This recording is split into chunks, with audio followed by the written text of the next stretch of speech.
Behind the familiar smile of Irene Ryan, beloved for her role as Granny Clampett on The Beverly Hillbillies, lies a story that few know. From a young age, Irene was shaped by a family dynamic that was both nurturing and demanding, with her older sister Anna stepping in as a guiding figure. Their move to San Francisco marked the beginning of Irene's journey into the spotlight, a journey that began with her first singing contest win at just 11 years old. This early taste of success led to her partnership with Tim Ryan, forming a comedic duo that would win hearts across the nation. But beneath the public persona, what struggles did Irene quietly endure?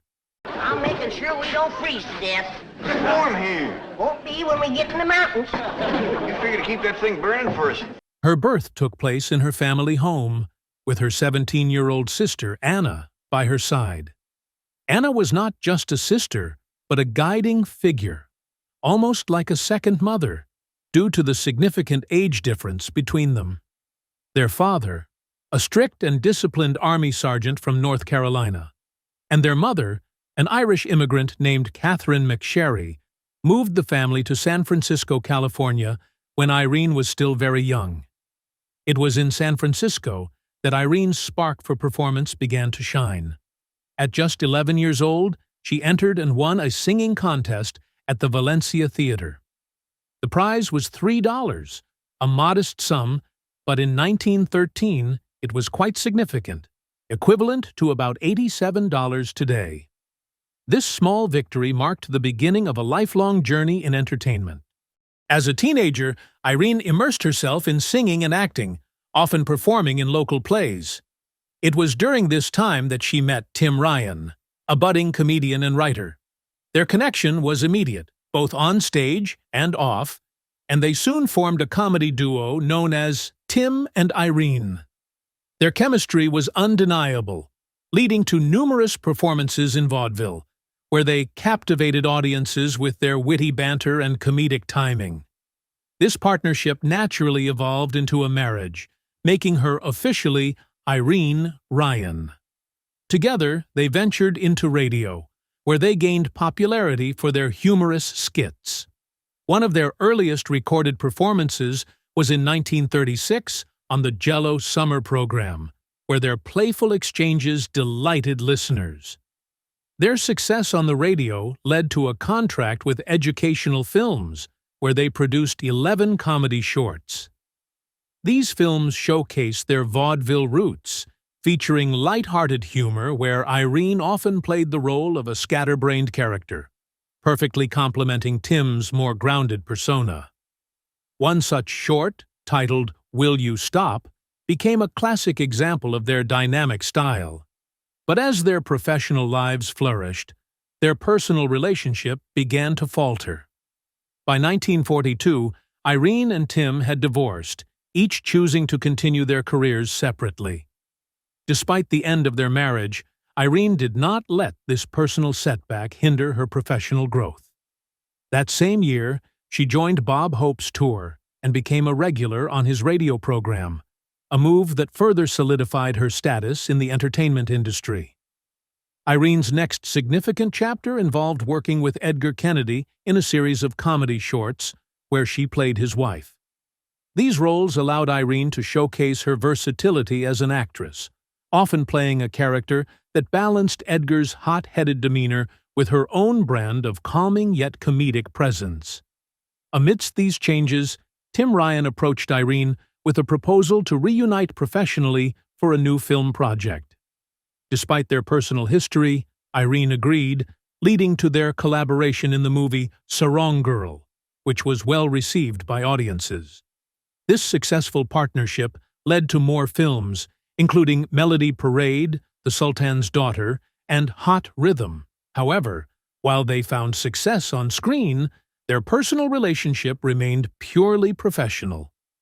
Her ability to adapt, reinvent herself, and continue to captivate audiences is a testament to her enduring talent. Whether on the vaudeville stage, in radio shows, or on television as Granny, Irene Ryan's legacy is one of resilience and passion for her craft. Her story reminds us that even in the face of personal struggles, the love for one's art can drive us forward. Irene Ryan's life was not just a tale of a single role, but a rich tapestry of performances that spanned decades, leaving a lasting impact on the world of entertainment. As we continue to revisit her work, we see how her talent transcended the roles she played, making her a true icon in the history of American television and film. Princess Sheba suddenly paused, her eyes catching something unusual in the distance. "Wait, what is that?" she whispered, her heart beginning to race. "No, don't tell me. Let me guess." As she looked closer, realization dawned upon her. It was a grand celebration unfolding right in the heart of Harmony Town. The streets were filled with laughter and joy, and everywhere she looked, people were smiling, their happiness almost contagious. For Sheba, this was a moment of pure bliss, a happiness she hadn't felt in a long time. But behind this joy lay memories from another time. Back in 1946, Sheba had married Harold E. Knox, a man she loved deeply. After their marriage, she found herself consistently working in the film industry, appearing in 2 to 3 movies each year. Many of her roles were small, like her appearance in the movie Mighty Joe. In that film, she had a brief scene where she lovingly spoke of lions, saying they adored sweet little girls like you. Though her roles were often minor, she remained a steady presence in the cinema world, hoping for her big break. However, as the years passed, Sheba began to sense a shift. Her roles were becoming fewer and less significant. She played a secretary in the film My Dear Secretary in 1948, starring alongside Kirk Douglas. In the movie, her character clumsily spills a bottle of ink, causing chaos and facing the wrath of both her employer and landlord. It was a small role, and it reflected the gradual decline in her film career. As the 1950s dawned, Sheba continued to appear in films, including Bonzo Goes to College, The Whack from Walla Walla, Blackbeard and the Pirate, and Half Angel. Despite these appearances, her opportunities began to dwindle sharply. By 1953, she had no roles, and in 1954, she managed to secure only a minor part. The once bright spotlight was dimming, and Sheba felt her career slipping away from her grasp. Yet, hope returned with the rise of television in 1955. Sheba began auditioning for TV shows, and soon she landed parts in Matinee Theater, The Whistler, The Danny Thomas Show, and The Restless Gun. A notable appearance was on The Real McCoys, where she played a character overwhelmed with letters about logic bears. The role demanded a lot from her, both physically and emotionally, as her character dealt with the stress and tension of the situation. In 1961, Sheba found herself with a recurring role in the show Bringing Up Buddy, where she played Cynthia Boyle in 3 episodes. But just as she started to find her footing again, the series was canceled, leaving her back in the uncertain world of auditions. Not long after, she appeared in an episode of Wagon Train titled The Malachi Hobart Story. In this episode, her character experienced the tragic and sudden loss of her husband in a flood, a disaster that left no trace of his body. It was a role filled with sorrow, mirroring the real-life struggles Sheba was facing. In an ironic twist of fate, Sheba auditioned for a grandmother role in a new show by Paul Henning. Despite being older, the casting director rejected her, claiming she looked too young for the part. This rejection was a painful reminder of the fleeting nature of her career. To make matters worse, that same year, her husband, Harold Knox, filed for divorce, adding personal heartbreak to her professional disappointments. Irene was going through an especially difficult period. Her future seemed uncertain, yet she remained firm in her decision not to give up. Determination burned within her, even when the path ahead looked dim. One day, After yet another audition, Irene realized she was close to the location where Paul Henning, a well-known producer, was holding auditions for a critical role in a new show. Irene had worked with Paul before and decided to visit him, hoping to speak with him, not knowing this visit would change everything. Paul Henning, at that time, was facing his own struggles. He was in search of the perfect actress for the role of Granny, a character he believed was vital to the success of his new show. Despite having seen many talented actresses, none had captured the essence of Granny as he envisioned her. Time was running out, and Paul was growing increasingly anxious about finding the right person for the role. Paul was not alone in this struggle. He was working closely with B. Bennett Darrett, a key figure in the casting process. B was a strong contender for the role herself, yet Paul had reservations. He felt she was too young and lively to portray Granny convincingly, but if no one else fit the part, B would be his choice. The pressure to find the right actress was mounting, and the future of the show hung in the balance.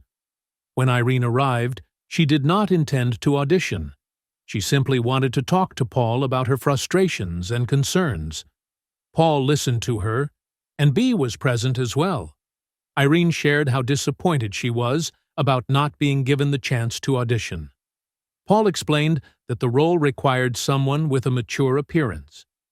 Irene, always quick-witted, turned the moment into a light-hearted one, laughing off the idea that she looked too young. As Paul described Granny in more detail, a spirited woman with a southern accent and rural roots, Irene felt a spark of inspiration. Without warning, she began to act out the role. She lifted her pant legs and transformed into a hillbilly right before their eyes.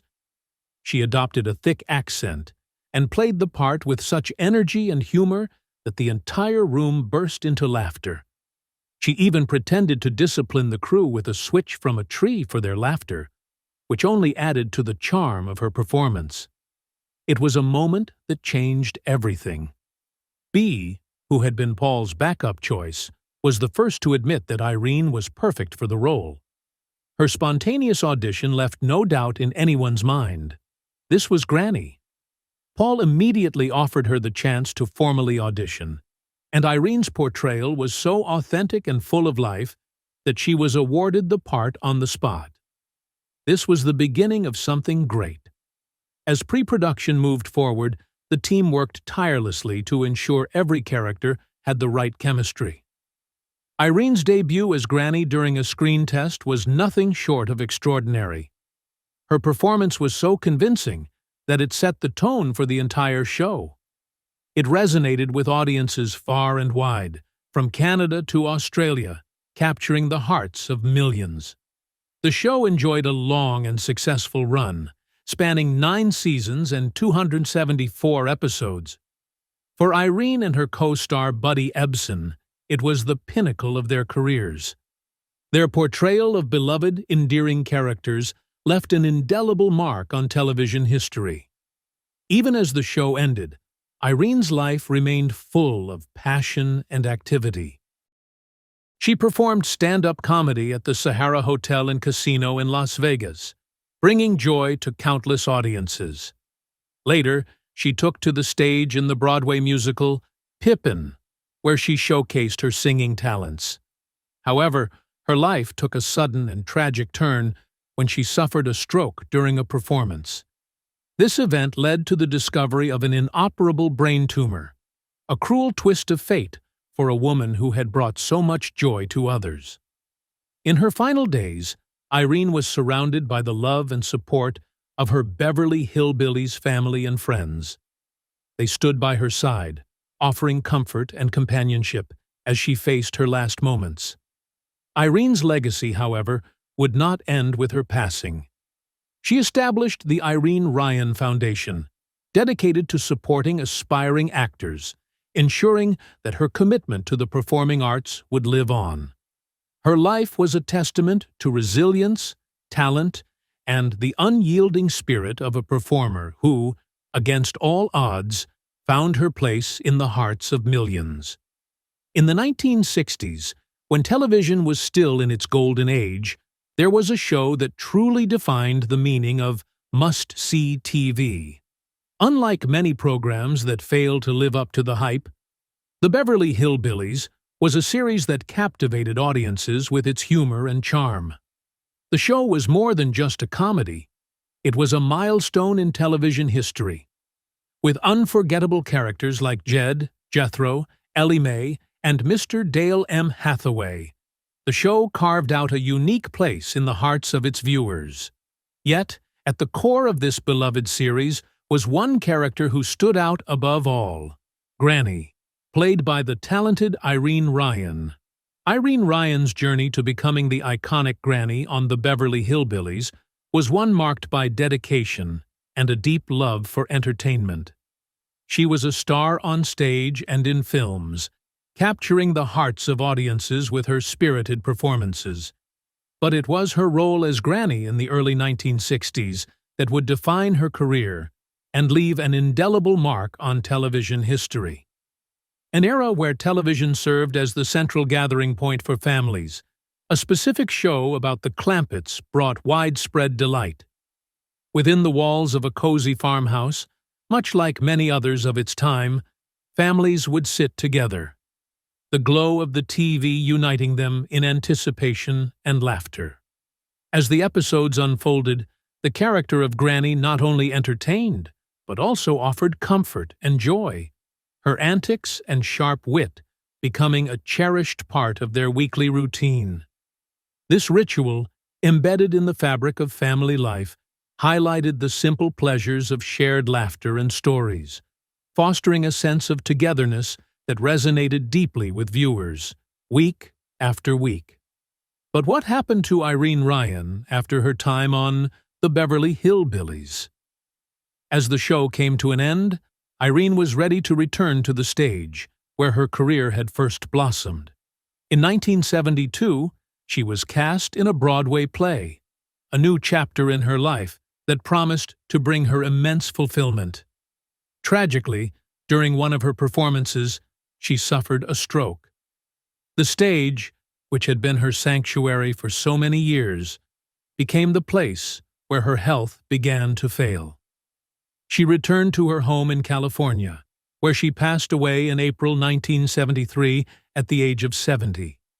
Though Irene Ryan is no longer with us, her spirit lives on through the character of Granny. The countless reruns of The Beverly Hillbillies ensure that new generations continue to discover the warmth, humor, and heart that she brought to the show. Irene Ryan's legacy is one of laughter, joy, and a timeless connection to millions of viewers who will forever remember her as Granny. Irene Ryan may have left the stage, but her role as Granny will remain in our memories, a testament to the power of television to bring people together. She was the younger daughter of Catherine J. Katie and James Merritt Knobloch. Her father, James, originally from North Carolina, served as a dedicated Army sergeant. Her mother, Katie, had made the long journey from Ireland to start a new life. Jessie Irene, born 17 years after her older sister Anna, was destined for a life that would mix both joy and sorrow in equal measure. At the tender age of 11, Jessie Irene first tasted the thrill of performing. She took part in an amateur singing competition at the Valencia Theater in San Francisco, where her voice and charm won her a small prize of $3. It was a modest beginning, but it marked the start of a career that would carry her through the highs and lows of life in show business. By the time she turned 20, Jessie Irene had married Tim Ryan, a writer and comedian. Together, they formed a vaudeville act that brought laughter to many, similar in style to the famous duo George Burns and Gracie Allen. On stage, they were known as Tim and Irene, with their full billing being Tim Ryan and Irene Niblett. Their chemistry on stage led them to star in 11 comedic short films between 1935 and 1937, capturing the hearts of audiences with their witty banter. In 1936, they reached a new milestone when they stepped in to host the Jell-O Summer Show on NBC's Red Network, filling in for the famous Jack Benny. Despite their success in entertainment, their personal lives were not as fortunate. The couple, who had no children, decided to part ways in 1942. Irene kept Tim's last name and continued her career, even joining the iconic Bob Hope on tour and appearing on his radio show for a couple of years. She also took on roles in short films, including playing the wife of comedian Edgar Kennedy in 2 RKO Pictures productions in 1943. The same year, she appeared in the country music film Oh My Darling Clementine. As Irene's star continued to rise, so did Tim Ryan's reputation as a character actor in Hollywood. Though their marriage had ended, they reunited professionally, appearing together in 4 more feature films under Monogram Pictures. Their last collaboration was in the 1944 musical Hot Rhythm, where they shared the screen with actress Donna Drake. In 1946, Irene entered into a new chapter of her life when she married Harold E. Knox, a man who worked in film production. However, this marriage, like her first, did not last. It ended in 1961, and once again, Irene was left without children. But even as her personal life faced struggles, Irene continued to find solace and success in her work. Through the late 1940s and into the 1950s, she remained active in films, often portraying characters that were anxious or overly particular, roles that she played with great skill. Her voice also continued to be heard on the radio, with a memorable role on The Jack Carson Show on CBS Radio.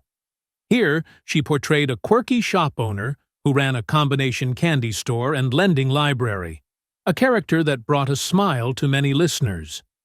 In 1955, Jessie Irene Knobloch made her first appearance on television. She appeared in a sitcom episode of the CBS series The Danny Thomas Show, sharing the screen with the beloved actor Walter Brennan. This marked the beginning of a new phase in her career, one that would see her transition from radio and film to the rapidly growing medium of television. Yet, as she moved forward, the echoes of her past, both triumphant and tragic, stayed with her. A reminder that even in the brightest lights, shadows can linger. In 1959, Irene Ryan appeared in the episode Grandpa's New Job on the ABC show The Real McCoys. Her presence on television was steadily growing, and between 1960 and 1961, she featured in the CBS series Bringing Up Buddy, starring Frank Aletter. In this series, Irene played the role of Cynthia Boyle in 3 episodes. Her acting career continued to blossom as she took on the role of Rusty Wallace in The Romance of Silver Pines, a 1962 episode of My 3 Sons, where Fred MacMurray played the lead.